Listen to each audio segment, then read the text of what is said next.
আসসালামু আলাইকুম viewers, welcome back to my channel. নতুন আরেকটি ভিডিও দেখার আমন্ত্রণ জানিয়ে শুরু করছি। তো এখানে হচ্ছে আমি একটি সালোয়ার সেলাই করব। তো এটা হচ্ছে মুহুরিতে কুচি দেয়া এবং কোমরে কিভাবে সুন্দরভাবে এলাস্টিক লাগাতে হয় স্টেপ বাই স্টেপ সম্পূর্ণ সেলাই করে দেখাবো। তো এই সালোয়ারটির কাটিং ভিডিও আমি গত পরশুদিন আপলোড করেছিলাম। যারা দেখেননি তারা দেখে আসতে পারেন। এবং সালোয়ারটি হচ্ছে 10 বছরের বাচ্চার জন্য তৈরি করছি। তো যারা সেলাই কাজে নতুন তারা যদি আমার এই কাটিং এবং সেলাই ভিডিওটি স্টেপ বাই স্টেপ ফলো করেন, তারাও ইনশাল্লাহ আমার মতো এভাবে 10 বছরের বাচ্চাদের জন্য সালোয়ার সুন্দরভাবে তৈরি করে নিতে পারবেন। তো এখানে দেখতে পাচ্ছেন আমি প্রথমে বেল্টের অংশগুলো নিয়ে নিয়েছি। এখানে বেল্টের অংশটি আমার 4টি পার্ট ছিল। তো প্রথমে 2টি পার্ট একসাথে নিয়ে আমি সাইড থেকে জোড়া লাগিয়ে নিচ্ছি, দিয়ে আমি এখানে ডাবল সেলাই করে নিচ্ছি। তো এভাবে একটি করে নিয়েছি, করে আমি এভাবে মেলে নিলাম এবং অপরটিও আমি সেলাই করে নিয়েছি। করে আমি 2টি পার্টকে একসাথে করে নিচ্ছি। 2টি পার্টই এভাবে সোজা সাইড থেকে মিলিয়ে নিয়ে উল্টো সাইডে এভাবে সেলাই করে নিতে হবে। ভালো করে লক্ষ্য করলে বুঝতে পারবেন আমি কিভাবে জোড়া লাগিয়ে নিচ্ছি। তো এখানে প্রত্যেকটা জোড়াতেই ডাবল করে সেলাই দেওয়ার চেষ্টা করবেন। তো দেখুন আমি ডাবল করে সেলাই করে নিচ্ছি, দেন আমি অপর সাইডটিও সেলাই করে নিচ্ছি। তো এখানে আমি আরেকটি কথা জানিয়ে রাখি, আমি এই সালোয়ারটি যার জন্য তৈরি করছি সেই বাচ্চাটি মাশাল্লাহ খুব হেলদি। তো আপনারা আপনাদের বাচ্চার মাপ অনুযায়ী কাটিং এবং সেলাইটা করবেন। হুবহু এই সালোয়ারটির মাপে কাটিং করবেন না। তো আশা করছি বুঝতে পারছেন। তো দেখুন আমার বেল্টের অংশ জোড়া লাগানো হয়ে গিয়েছে। তো এখানে আমি এখন আমাদের কোমরের অংশটা, কোমর বলছি, হিপের অংশ মানে সালোয়ারের যে নিচের অংশটা থাকে সেটা নিয়ে নিব। নিয়ে এভাবে আমি 2টি পার্ট এভাবে জোড়া লাগিয়ে নিব। এটা হচ্ছে আমাদের হিপের অংশ। তো আমি হিপে এখানে কাটিংয়ের সময় 14.5 ইঞ্চি রেখেছিলাম। তো আপনারা আপনাদের বাচ্চার মাপ অনুযায়ী কাটিং করে নেবেন। বাচ্চাটা যেহেতু হেলদি, তো আপনারা আপনাদের বাচ্চার মাপ বুঝেই হিপের মাপটা রাখবেন। তো দেখুন আমি 2 সাইড থেকেই সেলাইটা করে নিচ্ছি। তো এখানেও আমি ডাবল করে সেলাইটা দিয়ে নিব। তো দেখুন আমার জোড়া লাগানো হয়ে গিয়েছে। 2 সাইড থেকে আমি জোড়া লাগিয়ে নিয়েছি। এবারে আমাদের কুচিটা আমি লাগিয়ে নেব। এটা হচ্ছে আমাদের মিডল পয়েন্ট। তো মিডল পয়েন্টে আমি একটু কাটিং করে দেব। এভাবে মিডল পয়েন্টটাকে ভাঁজ করে ধরে কেচি দিয়ে আমি এখানে একটু কাটিং করে নেব। এটা হচ্ছে আমাদের সেলাইয়ের সুবিধার জন্য, অর্থাৎ আমরা এখানে যেহেতু কুচি দিব, কুচি দেওয়ার সুবিধার্থে মিডল পয়েন্টটা কাটিং করে নিতে হবে। তো এবারে আমি 2টি জোড়াকে একসাথে করে মিলিয়ে ধরে এবং এখানে বেল্টের অংশটাকে নিয়ে এভাবে এই যে হিপের যে জয়েন্টটা আছে সেই জয়েন্ট থেকে ধরে বেল্টের অংশের সাথে হিপের অংশটা আমি এভাবে একটা একটা করে কুচি লাগিয়ে নিব। তো কুচিগুলো আমি খুব হালকা হালকা করে দিচ্ছি, অর্থাৎ আমি এখানে খুব কম করে কুচি দিচ্ছি। আপনারা চাইলে যদি কাপড় বেশি থাকে তাহলে আপনারা একটু ঘন করে কুচি দিতে পারেন। আমার এখানে যেহেতু কাপড় কম আছে তা আমি এখানে কম করে কুচিটা দিচ্ছি। এখানে কুচি দেওয়ার সময় খেয়াল রাখতে হবে যেন মিডল পয়েন্টগুলা ঠিক থাকে। আমি যে মিডল পয়েন্ট কাটিং করে নিয়েছি সেই মিডল পয়েন্টগুলো যেন একটার সাথে একটা সেট থাকে, মানে বেল্টের অংশের মিডল পয়েন্ট এবং হিপের অংশের মিডল পয়েন্ট যেন ঠিক থাকে। এভাবেই কুচিগুলো লাগিয়ে নিতে হবে। তো এই ধরনের সালোয়ার কাটিং এবং সেলাই ভিডিও আমার চ্যানেলে আপলোড করা আছে, আপনারা চাইলে দেখে নিতে পারেন। তো দেখুন এবারে আমি এখানে আমাদের বেল্টের অংশে আমি ইলাস্টিকটা লাগিয়ে নেব। ইলাস্টিকটা আমি 2 ভাঁজে ভাঁজ করে নিয়েছি। তো 2 ভাঁজে ভাঁজ করে এখানে আমি 11.5 ইঞ্চির চেয়ে একটু বেশি রেখেছি। 11.5 ইঞ্চির চেয়ে একটু বেশি রেখেছি। তো এবারে আমি কেচি দিয়ে এটাকে কাটিং করে নেব। এটা যেহেতু বাচ্চাদের জন্য, তো সেলাই টেলাই সহ আমার এখানে সেলাই যাওয়ার পর এখানে আমার 11 ইঞ্চি টিকবে। তো দেখুন আমি সেলাই করে নিচ্ছি। এই পর্যায়ে কিন্তু ভালো করে সেলাই করে নিতে হবে, এটা ছিঁড়ে যাওয়ার বা ছুটে যাওয়ার সম্ভাবনা থাকবে। ভালো করে সেলাইটা দিয়ে নিতে হবে।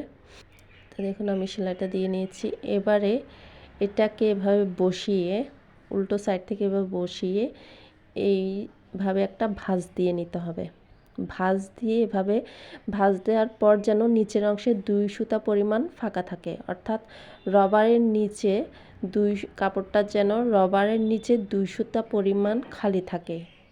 তো খালি জায়গায় কিন্তু আমাদের সেলাইটা করতে হবে, কোনোভাবে যেন রবারে সেলাইটা না বসে, সেটা লক্ষ্য রাখতে হবে। তো এইভাবেই করে আমি এখন সেলাইটা দিয়ে নেব। তো এই পর্যায়ে আপনারা ভালো করে লক্ষ্য করুন আমি কিভাবে সেলাইটা দিচ্ছি। তা আপনারা অনেকেই ভিডিও দেখেন কিন্তু কমেন্ট করেন না। কমেন্ট বক্সে কমেন্ট করে জানাতে পারেন আপনারা কোথায় বুঝতে পারছেন কি পারছেন না। তো দেখুন আমি এখানে রবারটাকে নিয়ে একটি ভাঁজ দিয়ে রবারটার চেয়ে কিছু পরিমাণ বেশি কাপড় দিয়ে ভাঁজ দিয়ে এখানে রবারের নিচে 2 সুতা পরিমাণ খালি জায়গায়, মানে কাপড়ের উপরেই সেলাইটা হবে, কিন্তু রবারের উপরে যেন সেলাইটা না বসে সেটা লক্ষ্য রাখতে হবে। তো এই খেয়াল করুন আমি সেলাইটা কীভাবে দিচ্ছি, আশা করছি বুঝতে পারবেন।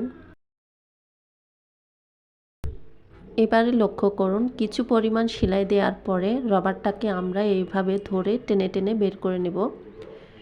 এখান থেকে টেনে টেনে বের করে এবং কাপড়টাকে এইভাবে ধরে ঘুরিয়ে নিয়ে দেন আমরা সেম নিয়মে আবার সেলাই করে যাব।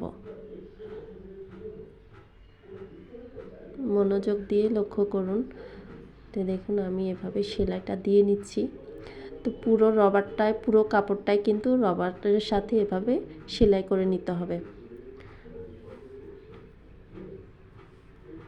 এই দেখুন আমি আবারও রবারটাকে এভাবে টেনে নিচ্ছি। এভাবে টেনে নিয়ে কাপড়টাকে ঘুরিয়ে নিয়ে দেন রবারটার সাথে মুড়িয়ে নিয়ে আবার সেলাইটা দিয়ে নেব। তো এই পর্যায়ে যদি বুঝতে অসুবিধা হয় অবশ্যই কমেন্ট বক্সে কমেন্ট করে দিবেন। আর আপনাদের কাছে আমার আরেকটি রিকোয়েস্ট, যারা আমার চ্যানেলকে এখনও সাবস্ক্রাইব করেনি তারা আমার চ্যানেলটিকে সাবস্ক্রাইব করে পাশে থাকা বেল আইকনে বেল বাজিয়ে দিয়ে অল লেখাতে ক্লিক করে দিবেন।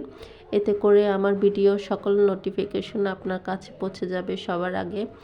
আর প্লিজ যারা ভিডিও দেখবেন তারা ছোট্ট একটি লাইকটা অবশ্যই দিবেন।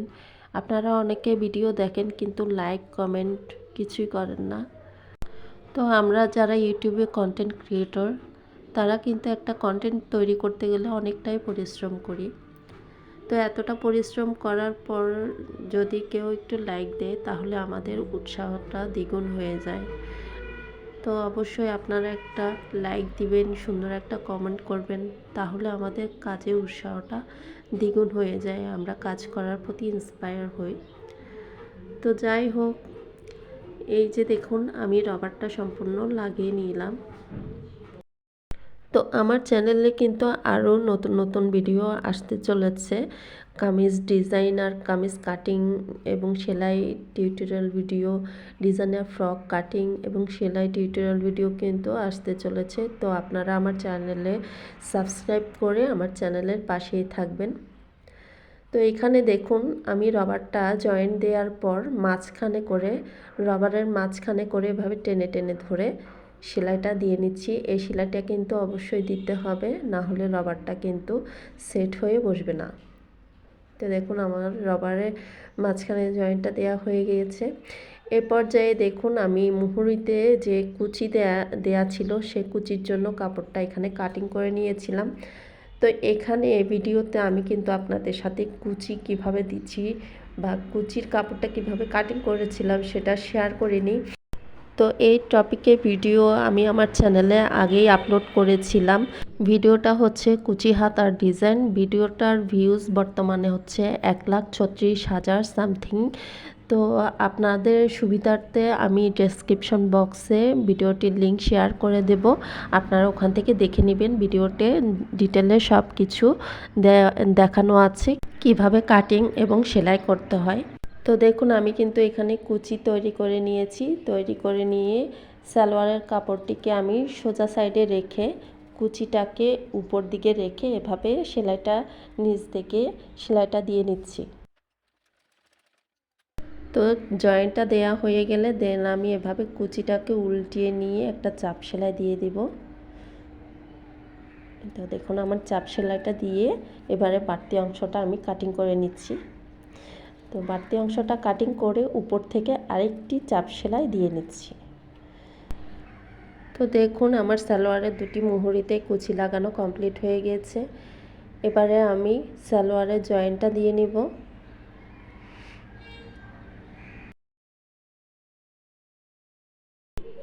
তো নিচ থেকে ধরে এভাবেই আমাদের পুরো সালোয়ারটিকে জয়েন্ট দিয়ে নিতে হবে। তো জয়েন্ট দেওয়া হয়ে গেলেই আমাদের সালোয়ারটি কমপ্লিট হয়ে যাবে, সেলাই কমপ্লিট হয়ে যাবে। তো আপনারাও এভাবে ট্রাই করে একটি সুন্দর সালোয়ার তৈরি করে নিতে পারেন। তো আশা করছি ভিডিওটি সবার কাছে ভালো লেগেছে। ভালো লাগলে অবশ্যই একটি লাইক দিতে ভুলবেন না। সম্পূর্ণ ভিডিওটি দেখার জন্য আপনাদেরকে ধন্যবাদ। তো আজকের মতো এখানেই বিদায় নিচ্ছি। আমার পরিবারের জন্য সবাই দোয়া করবেন। সবাই ভালো থাকবেন। আল্লাহ হাফেজ।